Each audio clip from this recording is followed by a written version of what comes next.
ادامه اذیت و گروگانگیری غیر نظامیان از سوی طالبان. شماره از باشندگان پنجشیر میگویند که پس از درگیری‌های اخیر در این ولایت از سوی طالبان مورد آزار و اذیت قرار گرفتند. نامه سرگشاده شورای عالی مقاومت به سازمان ملل: هر گونه کمک به طالبان حمایت از تروریسم است. 21 سال پس از 11 سپتامبر، بایدن در یادبود از این روز گفت که تروریستان را در هر جای نابود می‌کنیم. و جنگ اوکراین. کیف پس از ادعای پیشروی در شرق اوکراین حالا میگوید که روسیه برای انتقامگیری از شکست به زیربناهای برق حمله کرده است.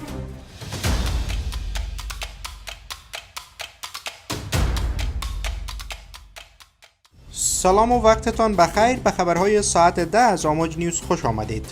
منابع در پنجشیر میگویند که طالبان ساکنان دره عبدالله ولسوالی دره این ولایت را به گروگان گرفتند. یک منبع به آماج نیوز گفت که طالبان به ساکنان دره عبدالله گفتند که زن و مرد این دره بغاوتگر هستند و با همه تصفیه حساب میکنیم. طالبان مقاومت در برابر این گروه را بغاوت میخوانند و اعضای جبهه مقاومت را نیز بغاوتگران و باغیان توصیف میکنند. یک منبع دیگر در ولسوالی دره گفت موترهایی که به طرف کابل در حرکت بودند در این دره در میان جنگ گیر مانده و طالبان راه را مسدود کردند.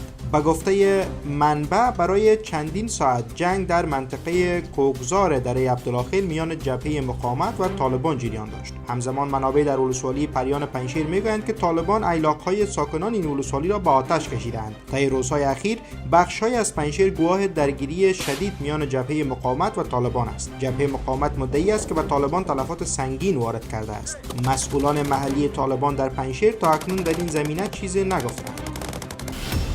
شورای مقاومت ملی برای نجات افغانستان در نامه به شورای حقوق بشر میگوید که طالبان را به عنوان یک گروه تروریستی شامل فهرست سیاه کرده و از هر گونه کمک به این گروه خودداری کند. در نامه گفته شده که هر گونه کمک مستقیم و غیر مستقیم به طالبان به مفهوم حمایت از تروریسم است. شورای مقاومت ملی برای نجات افغانستان روز یکشنبه با ارسال این نامه به شورای حقوق بشر سازمان ملل گفت که تداوم سلطه طالبان بر افغانستان خطر جدی نقض حقوق بشر، سرکوب عدالت‌خواهی، ترویج خشونت و تهدید امنیت منطقه و جهان را به همراه دارد. در این نامه از شورای حقوق بشر سازمان ملل خواسته شده که نگرانی‌های مردم افغانستان را از عدم تحقق عدالت، تداوم جنایت و ترویج افراط‌گرایی مورد بررسی قرار دهد. این نامه در آستانه آغاز 51مین نشست شورای حقوق بشر سازمان ملل به این شورا ارسال شده است. نشست شورای حقوق بشر روز دوشنبه در سوئیس برگزار شده است. در بخش از این نامه آمده که شورای حقوق بشر اجازه ندهد مردم افغانستان بیشتر از این قربانی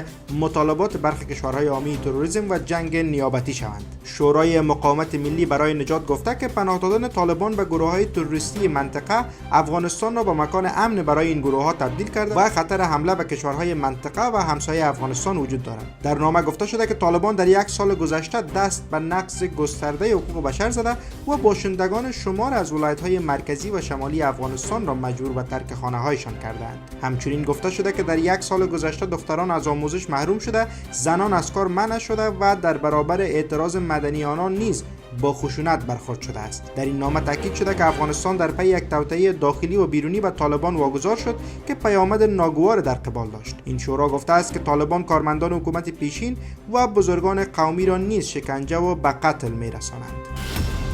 جو بایدن رئیس جمهور ایالات متحده آمریکا میگوید که کشورش فعالیت‌های تروریستی را همچنان زیر نظر دارد و در هر جایی که یافت شوند بدون تردید برای دفاع از آمریکا وارد عمل می‌شود. بایدن این سخنان را ناوقت روز گذشته یکشنبه به مناسبت یادبود از 21مین سالیاد قربانیان حمله‌های 11 سپتامبر که در پنتاگون مقر وزارت دفاع آمریکا برگزار شده بود بیان کرده است. نامبرده تاکید کرده است عاملان حمله‌های 11 سپتامبر را تا دروازه‌های جهنم دنبال می‌کنیم تا مطمئن شویم که نتوانند ادامه بدهند. او اضافه کرده است تعهد ما برای جلوگیری از حمله دیگر به آمریکا بی‌پایان است و آژانس‌های امنیتی نمی‌گذارند که بار دیگر این کشور از جای در دنیا تهدید شود.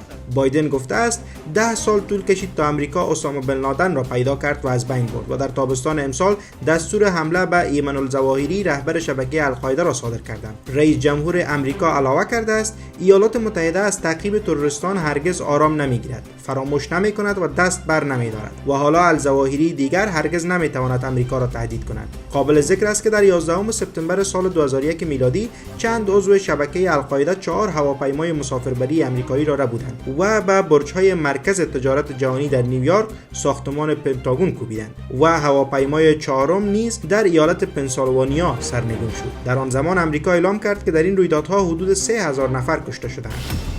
رئیس جمهور اوکراین روسیه را متهم کرد که به خاطر گرفتن انتقام از شکستی که در شرق اوکراین متحمل شده، برق این مناطق را قطع کرده و قصد دارد مردم را از نور و گرما محروم کند. بر اساس گزارش‌ها، حدود 9 میلیون نفر در مناطق شرقی اوکراین از جمله خارکیو و دونتسک به برق دسترسی ندارند. قطعی برق در شرق اوکراین بعد از ادعای اوکراین در مورد واپسگیری 3000 کیلومتر مربع در یک ضد حمله سریع در شرق این کشور گزارش داده شده است. ایهور ترخوف، شهردار خارکیو، میگوید که حملات روسیه به زیرساخت‌های غیر نظامی بخش زیاد از این شهر و مناطق را از داشتن آب و برق محروم کرده است.